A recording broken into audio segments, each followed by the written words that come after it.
আসসালামু আলাইকুম প্রিয় শিক্ষার্থী বন্ধুরা, আশা করি তোমরা সবাই ভালো আছো, নিরাপদে আছো। আমি তানজিরুল হোসেন রাব্বি, প্রভাষক, কৃষি বিশ্ববিদ্যালয় কলেজ। তোমরা অবগত আছো প্রিয় শিক্ষার্থীরা, আমরা প্রথম পত্র নবম অধ্যায় বা দ্বিতীয় পত্র পঞ্চম অধ্যায় আমরা আর্থিক বিবরণী নিয়ে আলোচনা করতেছিলাম। And I have already taken A class on this chapter, that is basic conception clear করার চেষ্টা করেছি প্রথম পর্বে। তো প্রথম পর্বে যারা মিস করেছো, উপরে আই বাটনে দেখো প্রথম পর্ব চলে আসছে, ওখান থেকে তোমরা প্রথম পর্ব সম্পর্কে জানতে পারো। আজকে আমরা দ্বিতীয় পর্ব আলোচনা করার চেষ্টা করব। আমাদের আজকের পর্বে আমরা বিশদ আয় বিবরণী সম্পর্কে জানব। তোমাদের মনে আছে কি না, যারা বিগত ক্লাস করেছো, যে বিশদ আয় বিবরণী দুইভাবে করা যায়। একটা হলো এক ধাপ বিশিষ্ট বিশদ আয় বিবরণী, আর একটা হলো বহুধাপ বিশিষ্ট বিশদ আয় বিবরণী। আমরা আজকে এক ধাপ এবং বহুধাপ দুই ধরনের ছকে কিভাবে বিশদ আয় বিবরণী তৈরি করব সেটা তোমাদের সামনে আলোচনা করার চেষ্টা করব। তো প্রিয় শিক্ষার্থী বন্ধুরা, আমরা জানি যে এক ধাপ বিশিষ্ট অঙ্ক করতে হয় যখন আমাদের ছকটা আমরা ব্যবহার করব কখন, এক ধাপ বিশিষ্টের যখন আমাদের উদ্দীপক মানে রেওয়া মিলে কোনো ক্রয় বিক্রয় দেওয়া থাকবে না। অর্থাৎ যখন রেওয়া মিলে আমাদের যেই প্রতিষ্ঠানটা দেওয়া থাকবে, যেই প্রতিষ্ঠানটা আমাদের সার্ভিস লিমিটেড বা সার্ভিস টাইপ প্রতিষ্ঠান হবে, অর্থাৎ সেবামূলক প্রতিষ্ঠান, মানে সেবামূলক প্রতিষ্ঠান অর্থাৎ যেখানে ক্রয় বিক্রয় থাকে না, সেবা আয় বা ব্যয় থাকে, ওই ধরনের প্রতিষ্ঠানের জন্য আমরা এই এক ধাপ বিশিষ্ট অঙ্ক করব। আর বহুধাপটা কখন করব, যখন আমাদের উৎপাদনকারী প্রতিষ্ঠান হবে, অর্থাৎ রেওয়া মিলে ক্রয় বিক্রয় দেওয়া থাকবে। তো আমরা আজকে প্রথমে এক ধাপ বিশিষ্ট অঙ্ক নিয়ে আলোচনা করব, যে এক ধাপ বিশিষ্ট ছকটা আমরা কিভাবে করব। এটা হলো আমাদের এক ধাপ বিশিষ্ট ছক। এই এক ধাপ বিশিষ্ট ছকে আমরা বিশদ আয় বিবরণী তৈরি করব। আমি ছকটা কেটে ফেলেছি। আমাদের টাকার ঘর তিনটা, তুমি দুইটা নিলেও পারো, নো প্রবলেম। একটা হলো আমাদের বিবরণীর ঘর। আর আমরা জানি যে এখানে তারিখটা এভাবে দিতে হয় 2019 সালের 31শে ডিসেম্বর সমাপ্ত বছরের জন্য। অর্থাৎ বিশদ আয় বিবরণীটা আমরা পুরো একটা বছরের, নির্দিষ্ট একটা বছরের সামগ্রিক আয় এবং ব্যয়ের হিসাবটা তুলে ধরি। তো এখানে সবসময় যে 31শে ডিসেম্বর সমাপ্ত বছরের জন্য হবে এমন না, এটা হতে পারে 30শে জুন সমাপ্ত বছরের জন্য। সাধারণত ক্যালেন্ডারটা আমরা জানি যে পহেলা জানুয়ারি থেকে ডিসেম্বর 31, এটাকে বলা হয় ক্যালেন্ডার ইয়ার বা পঞ্জিকা বর্ষ। সাধারণত বিভিন্ন স্কুল কলেজ এরা এই পঞ্জিকা বর্ষ ফলো করে, বা বিভিন্ন এক মালিকানা ব্যবসা সংগঠন এই পঞ্জিকা বর্ষ ফলো করে। কিন্তু এছাড়াও আর একটা বর্ষ আছে যেটাকে আমরা বলি আর্থিক বছর বা আর্থিক ফিসকাল ইয়ার, যেটা হলো পহেলা জুলাই থেকে 30শে জুন, যেটা হলো বাজেট যেভাবে আমাদের দেশে প্রণয়ন করে, বা বিভিন্ন আর্থিক প্রতিষ্ঠান, ব্যাংক, বিমা, লিজিং কোম্পানি এটা অনেক সময় ফলো করে। তো সাধারণত এই দুই ধরনের বর্ষর হতে পারে। তো পহেলা জুলাই টু 30শে জুন যদি হয়, তখন আমরা লিখতাম 2019 সালের 30শে জুন সমাপ্ত বছরের জন্য। কিন্তু স্বাভাবিক নিয়মে আমরা এটাই লিখি 2019 সালের 31শে ডিসেম্বর সমাপ্ত বছরের জন্য। উপরে এটার উপরে আমাদের কি থাকবে, এটার উপরে আমাদের থাকবে প্রতিষ্ঠানের নাম, মেসার্স রহিম ব্রাদার্স, মেসার্স করিম ব্রাদার্স। কারণ প্রথম পত্রের নবম অধ্যায়ের যে আমাদের অঙ্কগুলো আসে সব এক মালিকানা ব্যবসা টাইপের। আর দ্বিতীয় পত্রের পঞ্চম অধ্যায়ে আমরা যখন আর্থিক বিবরণীগুলো করব, ওখানের আর্থিক বিবরণীগুলো সাধারণত কোম্পানি ব্যবসা বা যৌথ মূলধনী ব্যবসায়ের হয়। ওটা আমাদের আজকে আলোচনার বিষয় না। তো আমরা এটা করলাম, এটা আমাদের এক ধাপ বিশিষ্ট ছক আমরা কাটলাম। এক ধাপ বিশিষ্ট ছকে প্রথমে আমরা সেবা আয় নির্ণয় করব। সেবা আয় বা সেবা আয় সমূহ লিখতে পারো, যদি সেবা আয়ের আইটেম অনেকগুলো থাকতে পারে। সেবা আয় সমূহ, এটার ভিতরে সেবা আয় থাকতে পারে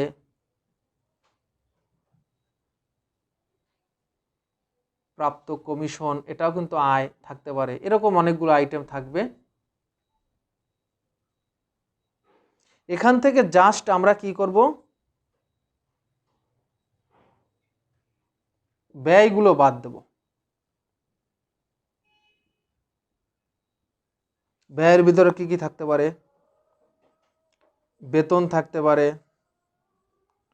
অবচয় থাকতে পারে, ভাড়া খরচ থাকতে পারে, এগুলো। তো এই আয় এবং ব্যয় বাদ দিলেই আমাদের বের হয়ে যাবে নিট লাভ। তার মানে আমাদের এক ধাপেই কিন্তু নিট লাভটা বের হয়ে গেল। শিক্ষার্থী বন্ধুরা, আমি তোমাদেরকে আবারও বলতেছি, তোমরা ভালো করে খেয়াল করো। আমরা কিন্তু এটা এক ধাপ বিশিষ্ট ছক কাটছি। এক ধাপ বিশিষ্ট ছকের মানে হলো এখানে এক ধাপে নিট লাভটা বের হবে। টোটাল আয় থেকে টোটাল ব্যয় বাদ দেবো। যেমন আমাদের সেবা আয়, আয়ের ভিতরে যত আয় আছে, এই সেবা আয়, প্রাপ্ত কমিশন, যত আইটেম আছে সকল আয়গুলো আমরা যোগ দেব, সেখান থেকে সকল ব্যয়গুলো আমরা বাদ দেবো। আয় থেকে ব্যয় বাদ, এই সকল আয়ের মোট অ্যামাউন্ট থেকে ব্যয়ের মোট অ্যামাউন্ট বাদ দিলে আমাদের এক ধাপে কী বের হবে? নিট লাভ। এই কারণেই এই ছকটাকে বলা হয়েছে এক ধাপ বিশিষ্ট ছক। এটা খুবই সহজ ছক, এটা অতটা জটিল না। তো যেইটা জটিল সেটা হলো বহুধাপ বিশিষ্ট ছক। আমরা এখন এই বহুধাপ বিশিষ্ট ছক আঁকবো এবং বহুধাপের অঙ্ক করার চেষ্টা করবো। এটা আমাদের পরীক্ষায় বেশি আসে বহুধাপটা, যদিও এক ধাপটাও আমাদের আসে। তো এইটা করার আগে আমি তোমাদেরকে বারবার বলতেছি শিক্ষার্থী বন্ধুরা, তোমরা একটু ভালো করে ক্লাসটা খেয়াল করবা, কারণ হলো এই ধরনের প্রশ্ন আমাদের পরীক্ষায় বেশি আসে। প্রিয় শিক্ষার্থী বন্ধুরা, আমরা এখন বহুধাপ বিশিষ্ট অঙ্ক করব। বহুধাপের ছক কীভাবে আঁকতে হয় সেটা আমি তোমাদেরকে দেখাবো। শিক্ষার্থী বন্ধুরা, তোমরা ভালো করে ক্লাসটা করার চেষ্টা করো, কারণ এগুলো কিন্তু প্রায়শই পরীক্ষায় আসে। শিক্ষার্থী বন্ধুরা ভালো করে খেয়াল করবা আমি অঙ্কটা কিভাবে করাই।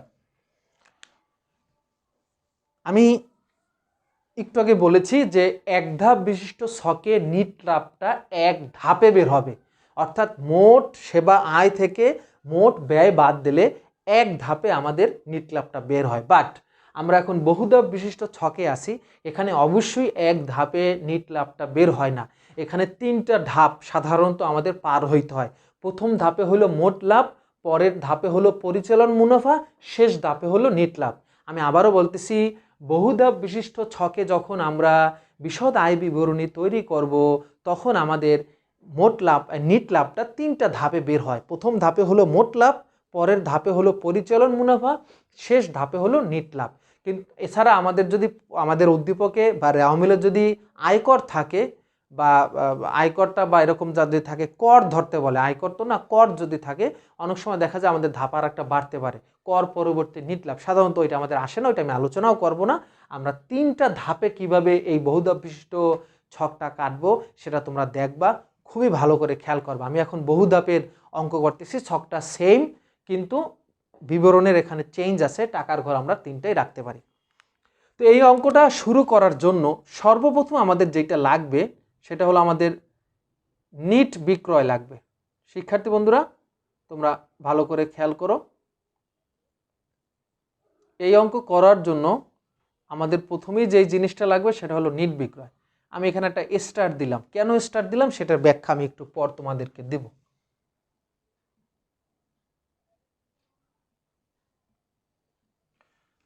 এই অঙ্ক বহুধাপ বিশিষ্ট আয় বিবরণী করার জন্য প্রথমেই আমাকে লাগবে নিট বিক্রয়। আমি স্টার কেন দিলাম?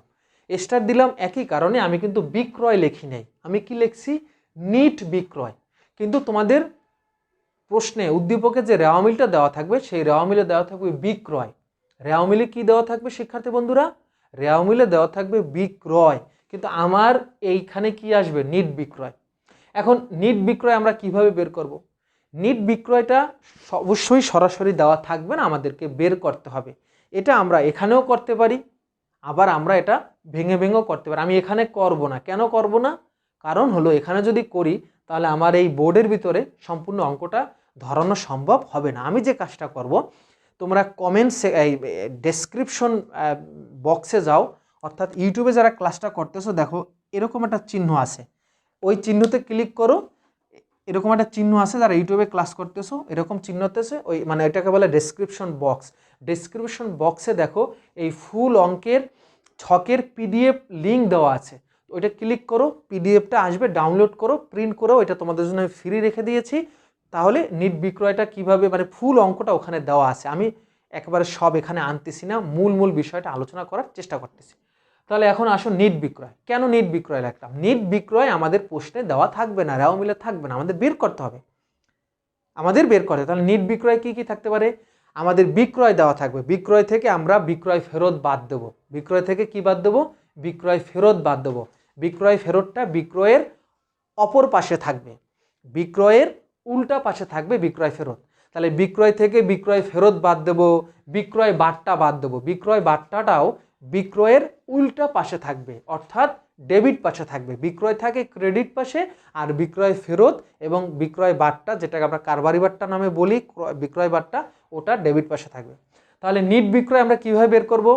বিক্রয় থেকে বিক্রয় ফেরত বাদ দেব, বিক্রয় বাট্টা বাদ দেব, অলিখিত বিক্রয় যদি সমন্বয় থাকে সেটা যোগ দেব, বিনা লাভে পণ্য বিক্রয় থাকলে বাদ দেব, বিক্রয় মূল্যে পণ্য উত্তোলন থাকলে যোগ দেব। এই সকল আইটেম যোগ বিয়োগ করার পর আমরা যেটা পাবো সেটা হলো আমাদের নিট বিক্রয়। এই নিট বিক্রয় থেকে আমরা বিক্রিত পণ্যের ব্যয় বাদ দেবো। শিক্ষার্থী বন্ধুরা ভালো করে খেয়াল করো, নিট বিক্রয় থেকে আমরা কি বাদ দেবো? বিক্রিত পণ্যের ব্যয়। বিক্রিত পণ্যের ব্যয় মানে তুমি যেই পণ্যটা বিক্রি করছো, এটাকে ইংলিশে বলা হয় কস্ট অফ গুডস সোল্ড, অর্থাৎ তুমি যে পণ্যটা বিক্রি করছো ওই পণ্যটা তৈরি করতে যে খরচটা হয়েছে। বিক্রিত পণ্যের ব্যয় মানে হলো তুমি যে পণ্যটা বিক্রি করেছো ওই পণ্যটা তৈরির যে খরচটা। তাহলে বিক্রয় থেকে বিক্রিত পণ্যের ব্যয় বাদ দিলে আমাদের বের হবে প্রথম ধাপে মোট লাভ। বিক্রয় থেকে বিক্রিত পণ্যের ব্যয় বাদ দিলে আমাদের প্রথম ধাপে বের হবে মোট লাভ। এইটা কিন্তু বহুধাপ বিশিষ্ট, মানে 3টা ধাপ, রাইট।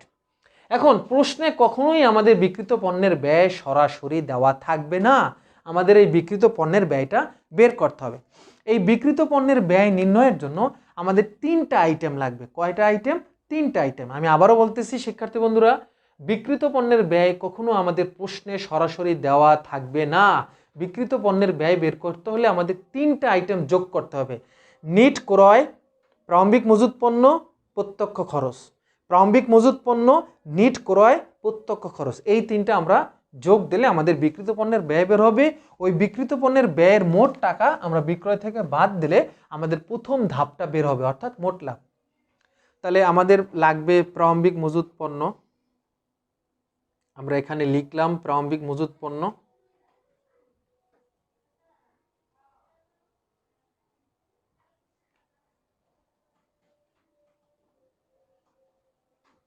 ধরো প্রারম্ভিক মজুত পণ্য আছে একটা টাকা, কল্পিত টাকা আমি এখানে লিখলাম। এরপর লাগবে নিট ক্রয় লাগবে, ক্রয় না কিন্তু শিক্ষার্থী বন্ধুরা, নিট ক্রয়, এখানে একটা স্টার দেওয়া, স্টারের ব্যাখ্যা পরে দিচ্ছি। আর একটা লাগবে প্রত্যক্ষ খরচ, এটাও আমি একটা স্টার দিলাম, এটার ব্যাখ্যা আমি পরে দিচ্ছি। ধরো নিট ক্রয় আছে,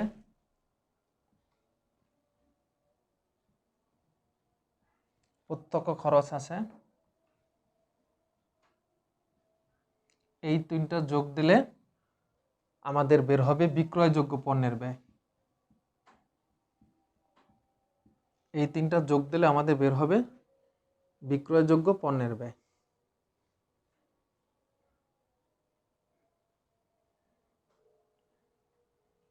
শিক্ষার্থী বন্ধুরা এখানে কিন্তু একটু প্যাচ আছে, আমি তোমাদেরকে অনুরোধ করব একটু ভালো করে বিষয়টা দেখার জন্য।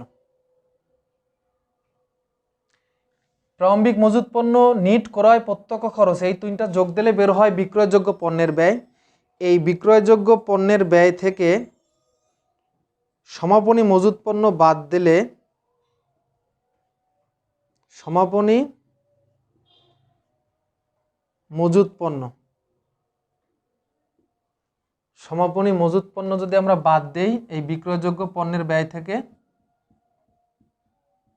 তাহলে যে অ্যামাউন্টটা বের হবে এটা হলো আমাদের বিক্রিত পণ্যের ব্যয়।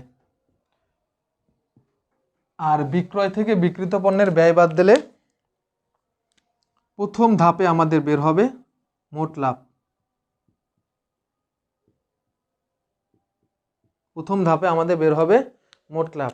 এইটা ধরো আমাদের মোট লাভ বের হয়েছে। শিক্ষার্থী বন্ধুরা আমি তোমাদেরকে অনুরোধ করব ক্লাসটা তোমরা ভালোভাবে খেয়াল করো, ভুল করো না, ভালো করে খেয়াল করো। আমি আবারও বলতেছি, বিক্রয় থেকে বিক্রিত পণ্যের ব্যয় বাদ দিলে মোট লাভ বের হয়। এখন বিক্রিত পণ্যের ব্যয় যেটা, এই বিক্রিত পণ্যের ব্যয় যেটা আছে এটা কিন্তু সরাসরি দেওয়া থাকবে না, বিক্রিত পণ্যের ব্যয়টা আমাদের বের করতে হবে। বিক্রিত পণ্যের ব্যয় নির্ণয়ের জন্য সিস্টেম কি? প্রারম্ভিক মজুত পণ্য, নিট ক্রয় এবং প্রত্যক্ষ খরচ, এই তিনটা যোগ দেব, তাহলে বের হবে আমাদের বিক্রয়যোগ্য পণ্যের ব্যয়। সেই বিক্রয়যোগ্য পণ্যের ব্যয় থেকে আমাদের সমাপনী মজুত পণ্য বাদ দেব। সমাপনী মজুত পণ্য বিক্রয়যোগ্য পণ্যের ব্যয় থেকে বাদ দিলে আমাদের বের হবে বিক্রিত পণ্যের ব্যয়। বিক্রয় থেকে বিক্রিত পণ্যের ব্যয় বাদ দিলে আমাদের বের হবে মোট লাভ। এখন আসো, এই যে তিনটে আইটেম প্রারম্ভিক মজুত পণ্য, এটা প্রশ্নে বা রেওয়া মিলে দেওয়া থাকবে। মজুত পণ্য দুই ধরনের হতে পারে, একটা হলো প্রারম্ভিক মজুত পণ্য আর একটা সমাপনী মজুত পণ্য। প্রারম্ভিক মজুত পণ্যের তারিখ থাকে 1/1/2019 আর সমাপনী মজুত পণ্যের তারিখ যদি থাকে এরকম থাকে 31/12/2019। তো রেওয়া মিলের ভিতরে সাধারণত প্রারম্ভিক মজুত পণ্য থাকে, কারণ রেওয়া মিলে সমাপনী মজুত পণ্য আসে না। তাহলে রেওয়া মিলের ভিতরে যে মজুত পণ্য সেটা এখানে নিয়ে আসবো। এরপর আছে কি নিট ক্রয়। নিট ক্রয়ের উপরে একটা স্টার মার্ক, এটার কারণ হলো রেওয়া মিলে ক্রয় দেওয়া থাকবে, কিন্তু আমাকে এখানে বের করতে হবে নিট ক্রয়। কিভাবে নিট ক্রয় বের করব? ক্রয়ের সাথে বিভিন্ন সমন্বয় যোগ বিয়োগ করে আমরা নিট ক্রয় বের করতে পারি। যেমন ক্রয় থেকে ক্রয় ফেরত বাদ যাবে, ক্রয় ফেরতটা ক্রেডিট পাশে থাকে, ক্রয়ের বিপরীত পাশে। এরপর ক্রয় বারটা বাদ যাবে, ক্রয় বারটা মানে কারবারি বারটা, এটা ক্রয়ের অপর পাশে থাকে মানে ক্রেডিট পাশে থাকে। এরপর সমন্বয়ে যদি কোনো আইটেম থাকে, যেমন অলিখিত ক্রয় হিসাবভুক্ত হয় নাই, পণ্য ক্রয় হিসাবভুক্ত হয় না, এটা ক্রয়ের সাথে যোগ হবে। বিনামূল্যে পণ্য বিতরণ মানে বিজ্ঞাপন যেটা, এই বিনামূল্যে পণ্য বিতরণ ক্রয় থেকে বাদ হবে।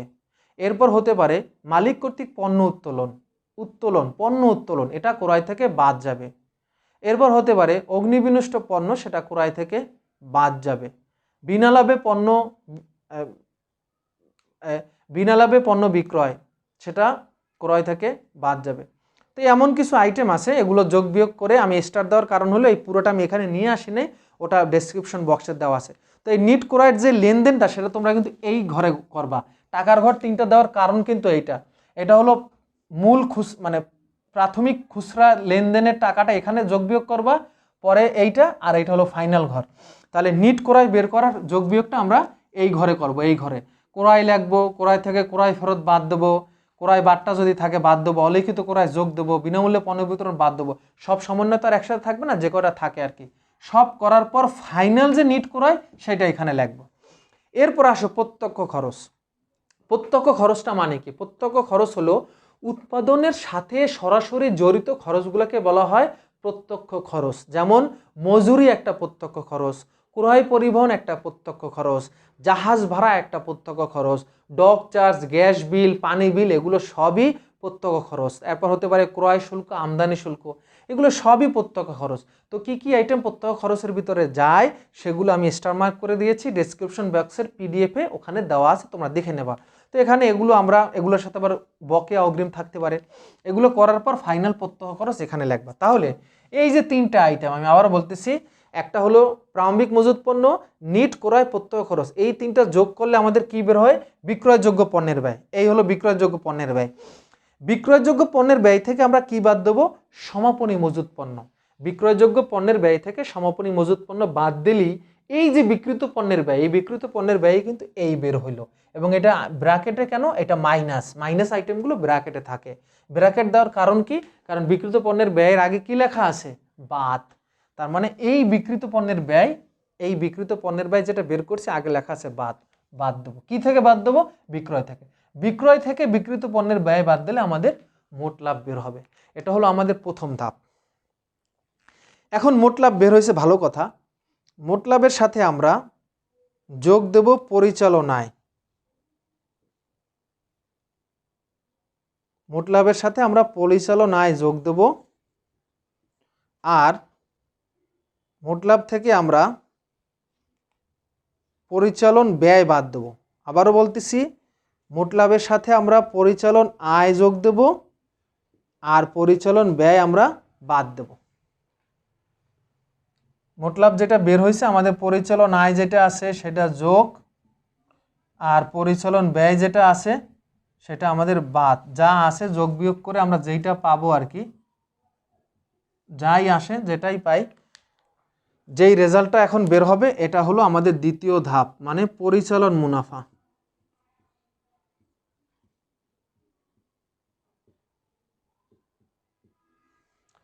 এখন যে রেজাল্টটা বের হবে এই রেজাল্টটা হলো আমাদের পরিচালন মুনাফা। শিক্ষার্থী বন্ধুরা আবার বলতেছি, আমরা এখন দ্বিতীয় ধাপে আছি। শিক্ষার্থী বন্ধুরা আমরা এখন কোন ধাপে আছি? দ্বিতীয় ধাপে। দ্বিতীয় ধাপে আমাদের কি বের হলো? পরিচালন মুনাফা। পরিচালন মুনাফাটা কিভাবে বের হলো? এই মোট লাভের সাথে আমরা পরিচালন আয় যোগ দিছি আর পরিচালন ব্যয় বাদ দিছি। তো পরিচালন আয়ের ভিতরে সাধারণত তিনটে আইটেমই আমরা দেখি, সাধারণত থাকে, কিন্তু আসলে এগুলো পরীক্ষায় খুবই কমই থাকে। বাট্টা প্রাপ্তি, কমিশন প্রাপ্তি, চালানি কারবারের মুনাফা। পরিচালন আয়ের ভিতরে তিনটে আইটেমই সাধারণত থাকে, বাট্টা প্রাপ্তি, কমিশন প্রাপ্তি, চালানি কারবারের মুনাফা। এই তিনটে আইটেম সাধারণত পরিচালন আয়ের ভিতরে থাকে, কিন্তু রেওয়া মিলে এটা আসলে থাকে না, আমরা পরীক্ষা দেখি না। পরিচালন ব্যয় এটা অবশ্যই থাকবে, স্টার মার্ক করা আছে। পরিচালন ব্যয়ের ভিতরে অনেক আইটেম। পরিচালন ব্যয় মানে একটা ব্যবসা প্রতিষ্ঠান পরিচালনা করতে গেলে যে খরচগুলো লাগে, যেমন বেতন, অফিস খরচ, ভাড়া খরচ, মনিহারি, অনাদায়ী দেনা, অবচয়, এগুলো সাধারণত কমন আসি। আমি আবার বলতেছি, বেতন, অফিস খরচ, বিক্রয় পরিবহন, ভাড়া খরচ, হ্যাঁ, অনাদায়ী পাওনা, অবচয়, অবলোপন, এগুলো থাকবে। এগুলো সব আমরা একত্র করব, সব ব্যয়গুলোকে সব একসাথে করব, আয়গুলোকে সব একসাথে করব, আর আয়টা যোগ হবে, ব্যয়টা বাদ হবে, তাহলে আমাদের যেটা বের হবে সেটা আমাদের পরিচালন মুনাফা। এখন আমাদের শেষ স্টেজে এসে আমরা কি করব? আগে পরিচালনায় যোগ দিয়েছিলাম না, এখন আমরা কি করব? অপরিচালনায় যোগ দেব। শিক্ষার্থী বন্ধুরা এখন আমরা কি করব? অপরিচালনায় যোগ করব, আর অপরিচালন ব্যয় বাদ দেবো। আগে তো আমরা পরিচালনায় যোগ করছি, পরিচালন ব্যয় বাদ দিছি, এখন আমাদের অপরিচালনায় যোগ দেব আর অপরিচালন ব্যয় বাদ দেব। ঠিক আছে? তো ধরো এখানে আছে অপরিচালনায় আমরা যোগ দেব, জাস্ট কথার কথা, তোমরা জায়গায় স্বল্পতা আমি এই কারণে করে দিচ্ছি, ধরো যেই অ্যামাউন্টটা আসবে ফাইনালি এখন যেটা বের হলো, ধরো এখন একটা অ্যামাউন্ট বের হলো, কথার কথা, ফাইনালি যেটা বের হলো এইটাই আমাদের কি? নিট লাভ। এই হলো আমাদের তৃতীয় ধাপ এবং ফাইনাল ধাপ। এখন যেটা আমাদের বের হলো এইটাই হলো আমাদের কি? নিট লাভ। এবং শেষে আমরা একটা জেড টেনে দেবো। এই যে নিট লাভ বের হয়েছে, ধরো এটা আমাদের একটা জেড টেনে দেবো, জাস্ট ফর এক্সাম্পল আমি এখানে করে দিলাম আর কি। তাহলে শেষ স্টেজে গিয়ে আমরা কি করলাম? পরিচালন মুনাফা যেটা আমাদের বের হয়েছে, এই যে পরিচালন মুনাফার সাথে আমরা অপরিচালন আয় যোগ দিয়েছি এবং অপরিচালন ব্যয় বাদ দিয়ে দিয়েছি। তাহলে ফাইনালি আমাদের এখন যে রেজাল্টটা বের হয়েছে এটাকে আমরা কি বলবো? নিট লাভ। এখন প্রশ্ন হলো অপরিচালন আয় কি? যেই আয়গুলো ব্যবসা প্রতিষ্ঠান পরিচালনার সাথে সংশ্লিষ্ট না, যেমন বিনিয়োগের সুদ, শিক্ষানবিশ স্যালামি, প্রদত্ত ঋণের সুদ, বিনিয়োগের সুদ, শিক্ষানবিশ স্যালামি, প্রদত্ত ঋণের সুদ, যেটা আসলে ব্যবসা পরিচালনার সাথে সরাসরি জড়িত না। যেমন বিক্রয়, এটা ব্যবসা পরিচালনার সাথে সরাসরি জড়িত, এটা আমরা বলতে পারি। তো এই অপরিচালন আয় কোনগুলো, এটা বক্সে তোমরা দেখো, পিডিএফ ফাইল ওখানে দেওয়া আছে, আমি তো বলেই দিলাম, বিনিয়োগের সুদ, প্রদত্ত ঋণের সুদ, শিক্ষানবিশ স্যালামি। অপরিচালন ব্যয় মানে হলো যেই ব্যয়গুলো সরাসরি ব্যবসা প্রতিষ্ঠান পরিচালনার সাথে সংশ্লিষ্ট না, যেমন অগ্নিবিনষ্ট ক্ষতি, চুরি মানে বিবিধ ক্ষতি, শিক্ষানবিশ ভাতা, ঋণের সুদ, এই যে বললাম ঋণের সুদ, শিক্ষানবিশ ভাতা, বিবিধ ক্ষতি, অগ্নিবিনষ্ট ক্ষতি, এগুলো অপরিচালন ব্যয়ের ভিতরে আসবে। তো এই অপরিচালন ব্যয় বাদ দেবো, অপরিচালনায় যোগ দেবো, তাহলে ফাইনালি আমাদের বের হবে নিট লাভ। তাহলে শিক্ষার্থী বন্ধুরা এই যে আমরা বহুধাপ বিশিষ্ট ছক কেন বললাম, এখানে তিনটা ধাপ, মোট লাভ একটা ধাপ, পরিচালন মুনাফা একটা ধাপ, নিট লাভ একটা ধাপ, এভাবে আমরা কয়েক ধাপে গিয়ে শেষে আমরা এই নিট লাভটা পাবো। তাহলে শিক্ষার্থী বন্ধুরা আশা করি তোমরা আজকের ক্লাসটা বুঝতে পেরেছো। পিডিএফটা একটু ডাউনলোড করে ওটা দেখো, ওখানে আমি আরও বিস্তারিত ছকটা এঁকে দিয়েছি তোমাদের জন্য, ওটা তোমরা বুঝে নিও। ইনশাল্লাহ আমরা নেক্সট ক্লাস বা নেক্সট পর্বে আমরা এগুলোর গাণিতিক সমস্যা সমাধান করার চেষ্টা করব। আশা করি সেই পর্যন্ত তোমরা আমাদের সাথে থাকবা। অ্যান্ড আজকের ক্লাসটা যদি তোমার কাছে ভালো লাগে অবশ্যই আমার চ্যানেলটা সাবস্ক্রাইব করো, hit the notification bell, then you will be able to get new classes from me. Finance এবং হিসাব বিজ্ঞানের ক্লাস পাবে এবং প্লেলিস্টে ফিনান্স এবং হিসাব বিজ্ঞানের চ্যাপ্টার ওয়াইজ ক্লাসগুলো সাজানো আছে। সবাই আমার জন্য দোয়া করো। আমি বিদায় নিচ্ছি, সবাই সুস্থ থাকো, ভালো থাকো, তোমাদের সুন্দর ভবিষ্যৎ কামনায় বিদায় নিচ্ছি। আসসালামু আলাইকুম ওয়া রাহমাতুল্লাহ।